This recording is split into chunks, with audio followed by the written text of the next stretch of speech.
were looking at one of the most terrible sights in history. The Panzer Drive that ripped through the Maginot Line and took Paris in 40 days. 40 days. But the military authorities had said that this was impossible. At such speed, a mechanized army would outrun its supplies and be stranded. But the Nazis did not outrun their supplies. Why? Because right behind the Panzers came the German engineers, throwing bridges over rivers, laying roads for the supply trucks, keeping their machines constantly fed. For the French armies, the end was death. For the British, Dunkirk. And the Nazis boasted, "We will keep what we have won.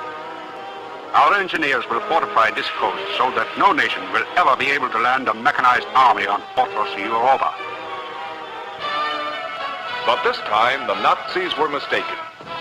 Among the men who were to prove them wrong were the Navy-created Seabees, seagoing constructioneers, whose answer always is can-do. Under the direction of the Civil Engineer Corps, they were to build and fight all over the world, in the Atlantic, the Pacific, against Germans, against Japs. These men were recruited from American workmen, expert mechanics, carpenters, factory foremen, the men who had built America. They were not all young men. When the Marines first saw some of these old-timers, they said, "Never hit a Seabee. His grandson might be a Marine." Many were boys who had built their own radio sets and made their own jalopies out of spare parts. But now these kids had to do infinitely more than take apart a motor. They had to help take apart Germany's defenses. That meant rigorous training, for these men had to learn to fight as well as to build. These were the men the Navy was depending on to build the huge invasion bases, to invent some means for landing tons of material on enemy beaches under fire, to keep more supplies moving across water and through surf than the Germans could keep moving across roads, to start these supplies flowing within minutes after the first assault waves landed. Their first job was typically tough, typically urgent. In the British Isles, harbors were choked with crippled ships. These ships had to be repaired quickly, put back into action. In little old seaport towns like Londonderry and Roseneath, the first contingent was landed. A modern fighting construction corps thrust into an old world atmosphere. Right away, the Yankee construction crews were confronted with traffic problems.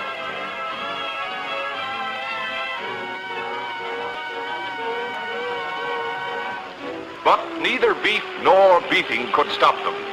They broke up the old world atmosphere, although the Luftwaffe was breaking it up a good deal more. New camps began to spring up. In great secrecy, work on repair bases for the crippled fleet had already been started by civilian construction crews, working under the direction of officers of the Civil Engineer Corps.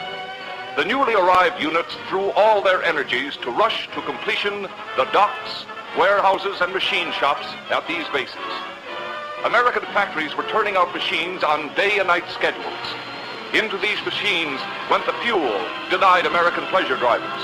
Out of them came a new fleet, built from ships the Germans thought were flop houses for fishes.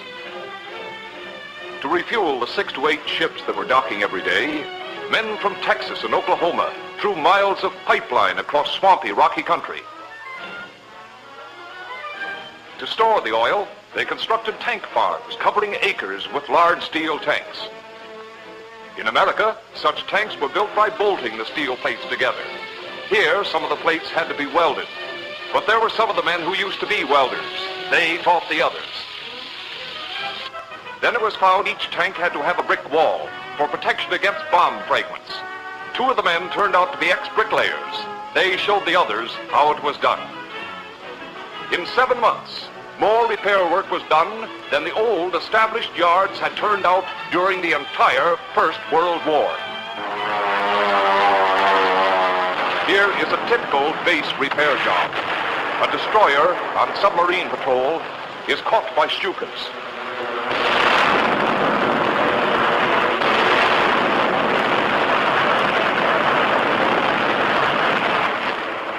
She limps away, trailing smoke and leaking badly. Her distress signal is picked up by a newly completed radio station. When the destroyer reaches the repair docks, ambulances of the medical corps are waiting to take off the wounded. The injured are rushed to a hospital at the base. There, doctors are standing by, ready for an emergency operation. You are watching an actual operation performed on a few minutes' notice in the Londonderry Hospital. Meanwhile, Navy repair crews are swarming over the ship. Thanks to American skill, the destroyer was repaired between tides and returned to action the same day. Seabees worked with these repair crews. Several remarkable records were set up. They changed the propeller of the USS Greer in a few hours. Shortly afterward, they fitted out the USS Williamsburg with new propeller shafts, turn tubes, and bearings. The Canadian corvette Calgary had all the bearings in her main engines replaced at the same time, a feat never before accomplished. Said General Patch, "It has been a constant wonder to me how the Seabees could possess so many skills and do such a huge amount and variety of work." While this work, a defensive fighting measure, went on, the Germans were moving through Romania, Bulgaria, Greece, Crete, Northern Africa, and half of Russia. The first break came on the desert at El Alamein. Marshal Rommel's forces were defeated, and the Germans were thrown out of Africa. At last we had bases from which to launch an offensive against the Axis Europe at the soft underbelly of Sicily and Italy.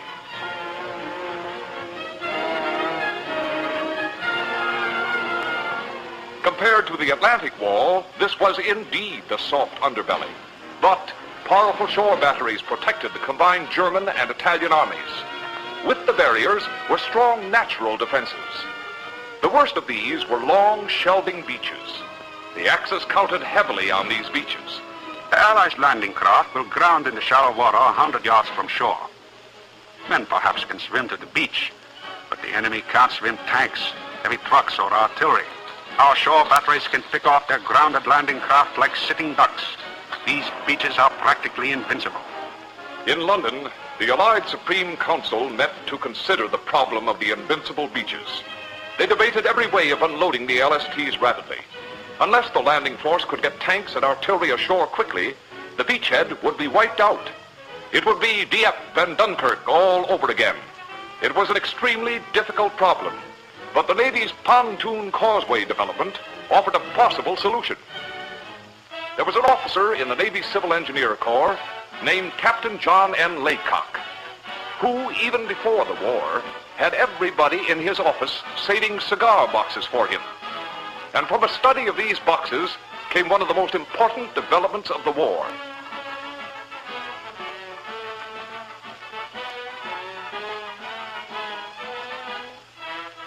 Here are models of this development.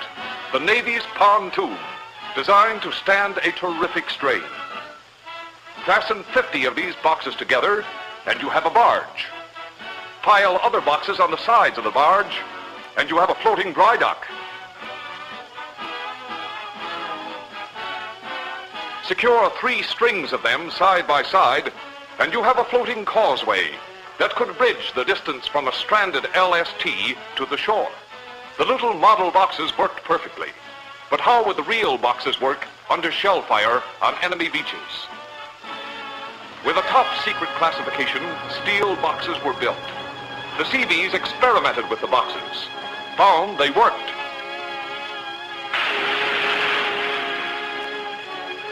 They called their pontoons the Jeep of the Seabees. But learning to handle the floating boxes was a whole new art. Learning to ride them in a heavy sea, a brand new way to get killed, unless you knew how.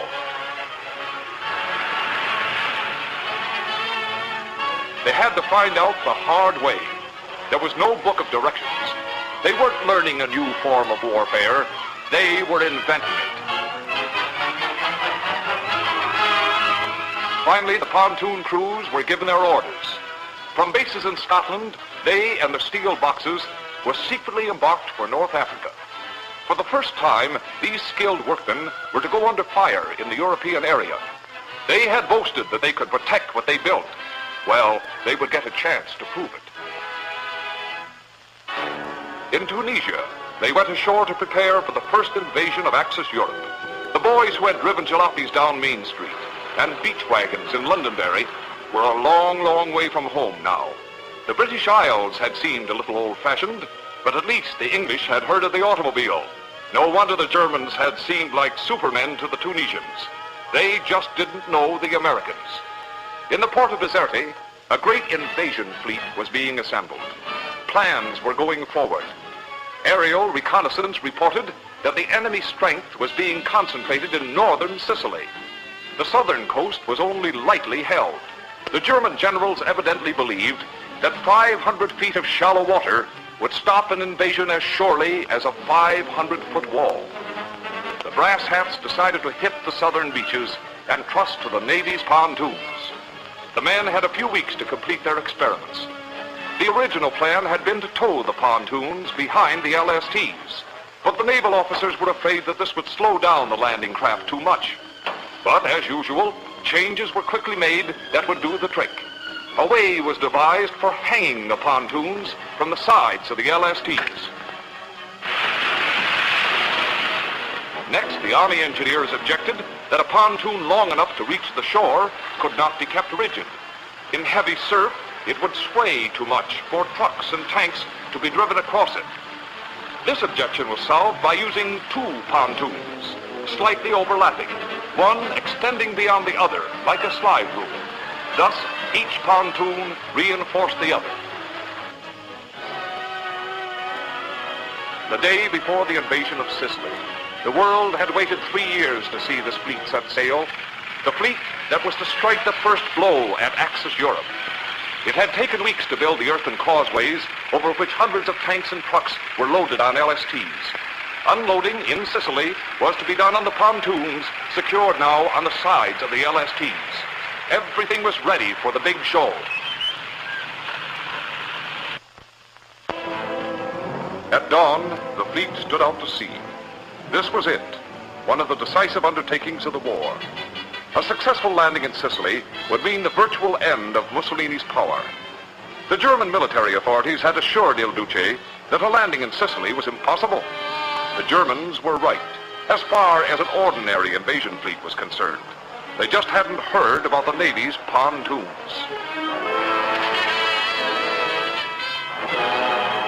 Sicily. As the landing craft charged the beach, the shore batteries opened up.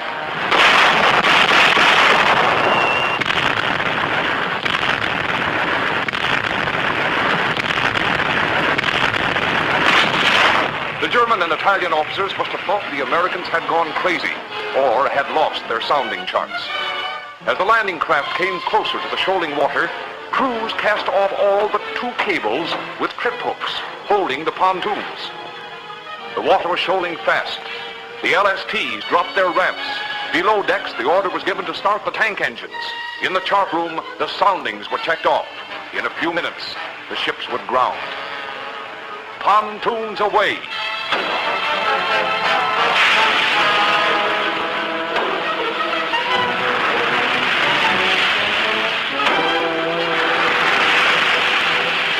For a few moments, the LSTs towed the pontoons with the Seabee crews aboard. Then the ships grounded. The pontoons surged forward, carried by their own momentum. In a matter of seconds, their crews had guided them into place.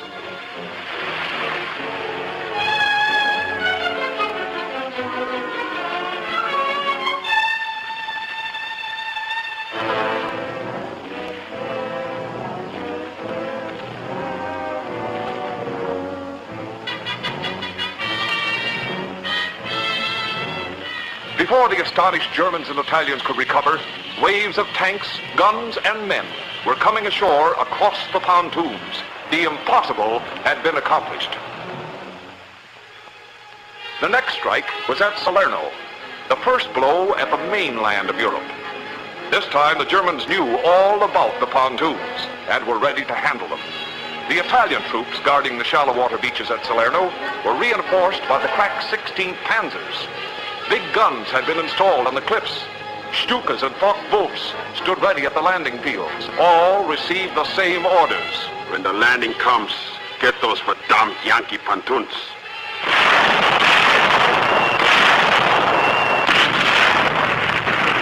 The minute the German guns opened up, everybody knew this was going to be different from Sicily. But the LSTs still came on.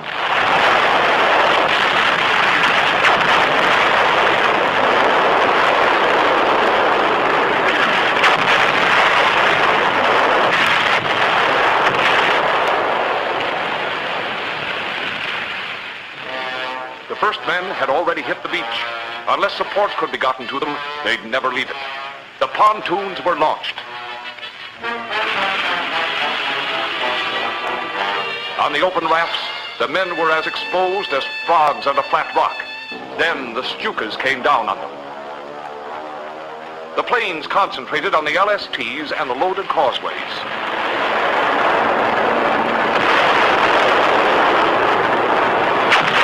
Many of the 300 Seabees riding the pontoons were killed. 42 were awarded the Purple Heart.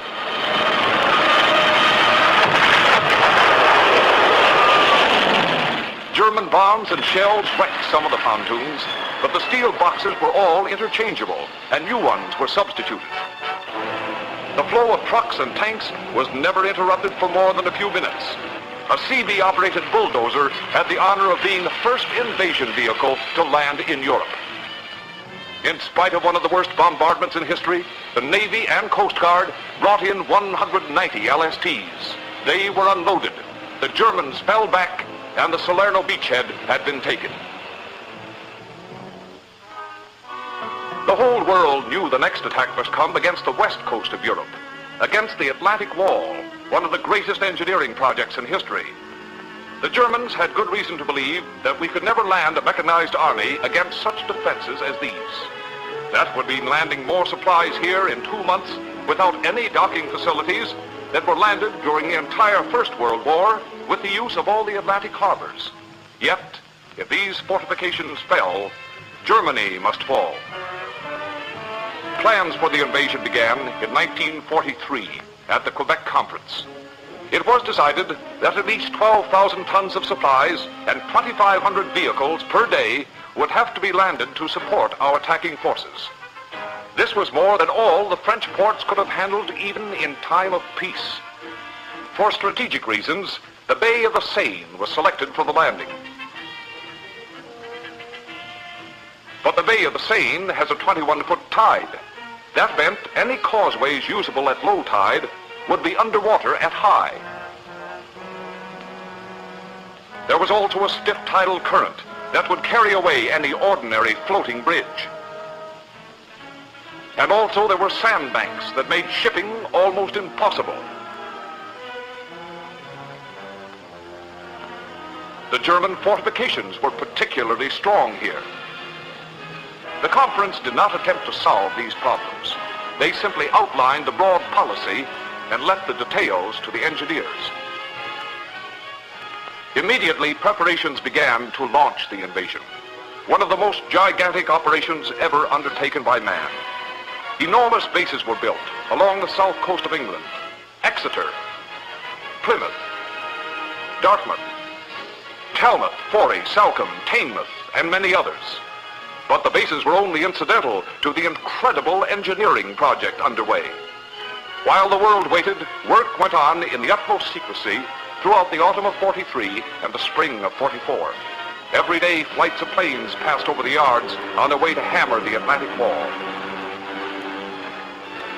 Troops were shunted from all parts of England toward the docks. The great transports began to unload at Plymouth and Southampton. Something was getting ready to break.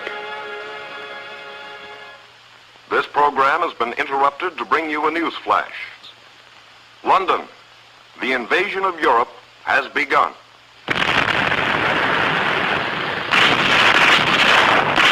After days of savage fighting, the Germans fell back from the coast. But according to plan, before they retreated, trainloads of explosives were driven onto the great wharves at Cherbourg, Le Havre, Brest. Then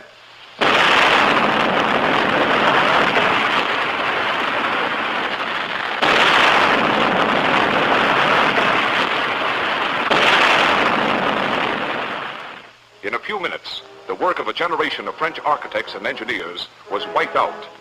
The famous pier at Cherbourg, where the Normandy used to dock in peacetime, was ripped apart.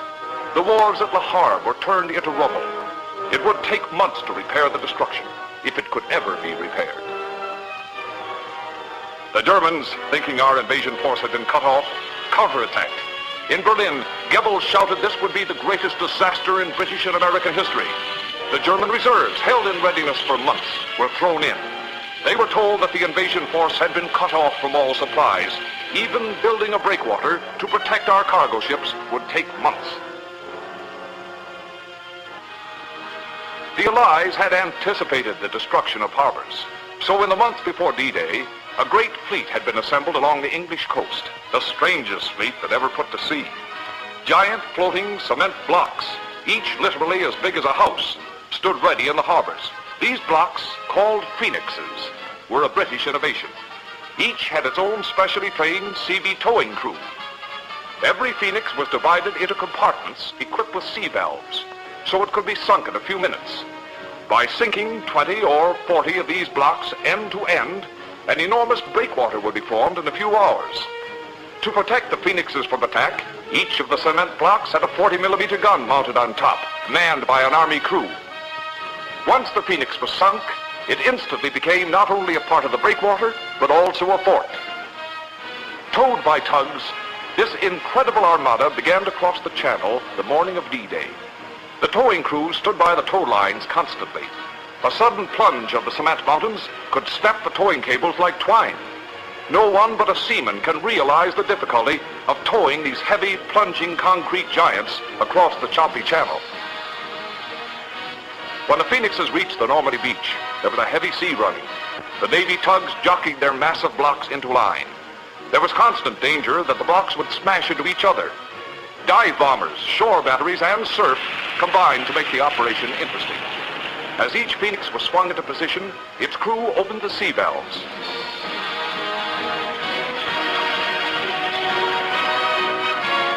One after another, the great blocks sank to form the giant breakwater that gradually grew out of the sea. And under its lee, the cargo vessels moved in toward the shore. But the Phoenix breakwater was only part of the gigantic Allied plan. In order to handle the hundreds of cargo vessels, the engineers had determined to build a huge artificial harbor, complete with wharves, docks, piers, and anchorages. The Phoenix breakwater formed one side of this harbor. Another fleet, manned by Navy crews, set out from England. A fleet of old ships, no longer considered serviceable, with explosive charges placed in their holds. These ships were maneuvered into a long line, like the Phoenixes. Then, at a signal, the charges were exploded.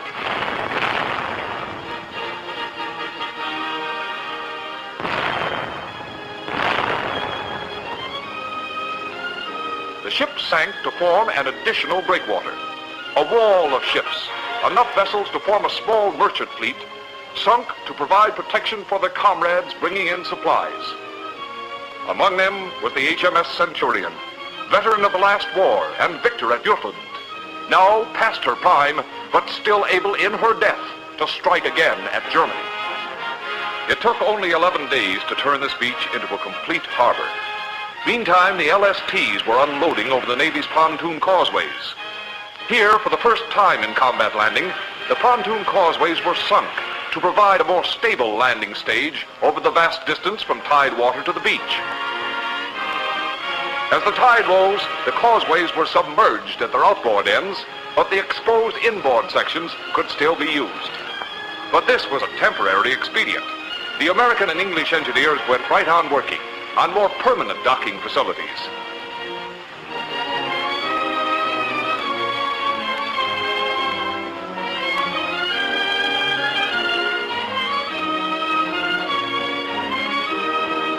While this was being done, across the channel came a procession of weird objects that would have interested Buck Rogers.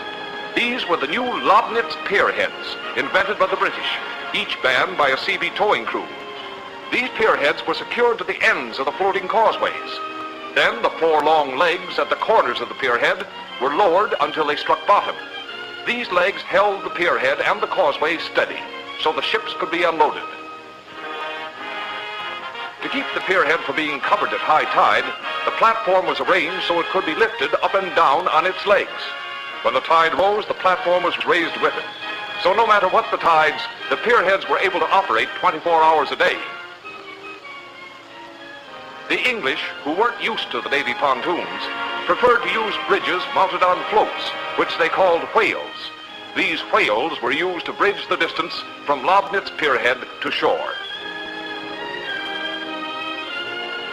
For ships too big to tie up to the Lobnitz Pierheads, the Navy men came through with another trick.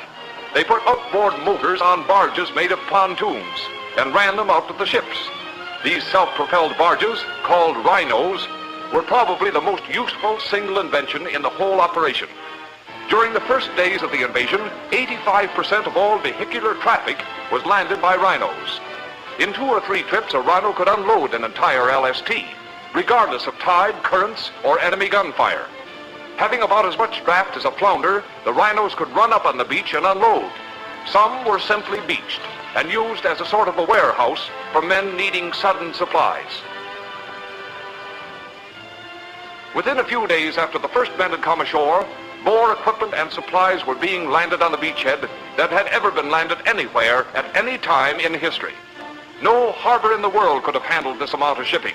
Yet this great system of wharves and docks and breakwaters had been constructed under fire. Suddenly, in the middle of this gigantic operation, storm warnings went up. Weather experts had picked June as a good month for the landing. Unfortunately, the wind and sea hadn't read the weather reports. Before the harbor could be completed, the worst June storm in 20 years hit the coast. The huge concrete phoenixes were thrown about like children's playing blocks. For 3 days, it was impossible to bring ships into the harbor. When the storm had blown itself out, the harbor was a ruin. The causeways were torn up and flung on the beach. Scores of ships lay wrecked in the harbor. Immediately, repair operations were begun. On their repair barge, Can Do, which had seen service from H hours, Seabees worked steadily to repair and rebuild wrecked equipment. More supplies were landed in the first month, in spite of the storm, that had been considered possible under ideal conditions. The Seabees stayed to see the Allied armies they had helped land on the beach at Normandy drive deep into Germany itself.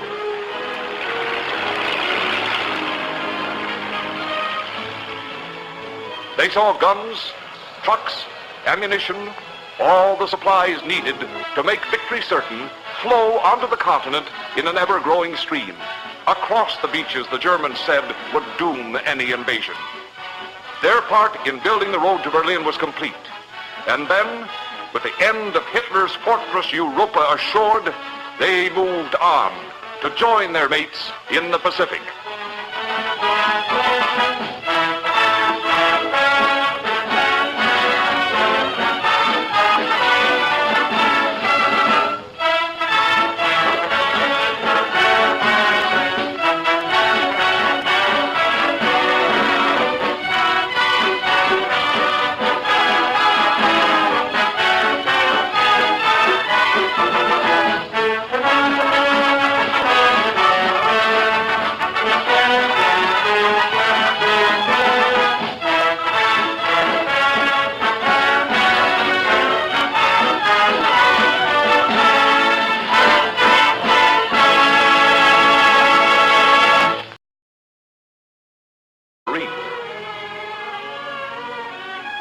Many were boys who had built their own radio sets and made their own jalopies out of spare parts.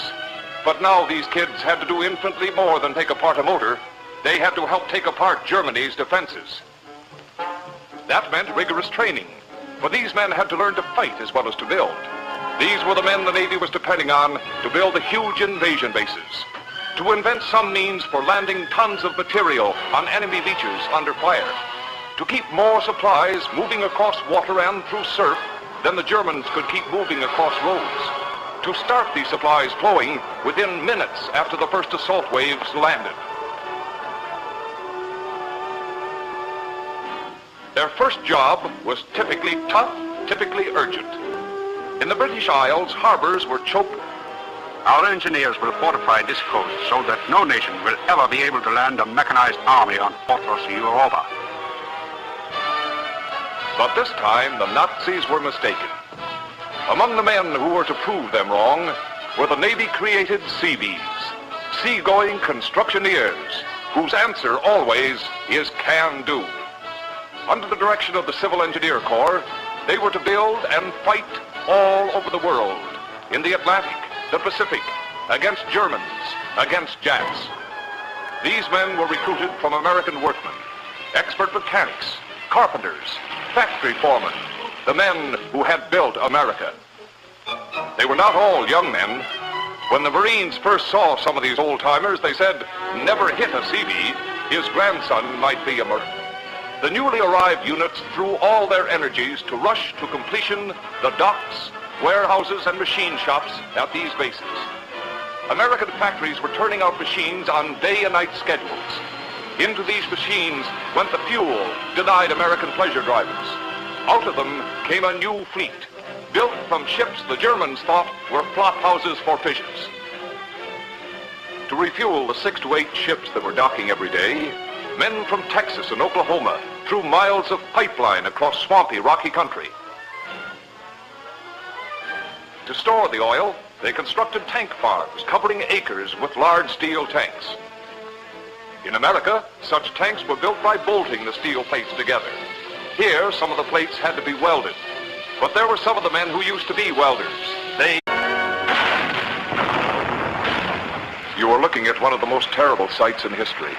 The Panzer Drive that ripped through the Maginot Line and took Paris in 40 days. 40 days. But the military authorities had said that this was impossible. At such speed, a mechanized army would outrun its supplies and be stranded. But the Nazis did not outrun their supplies. Why? Because right behind the Panzers came the German engineers, throwing bridges over rivers, laying roads for the supply trucks, keeping their machines constantly fed. For the French armies, the end was death. For the British, Dunkirk. And the Nazis boasted, "We will keep what we have won." With crippled ships. These ships had to be repaired quickly, put back into action. In little old seaport towns like Londonderry and Roseneath, the first contingent was landed. A modern fighting construction corps thrust into an old world atmosphere. Right away, the Yankee construction crews were confronted with traffic problems.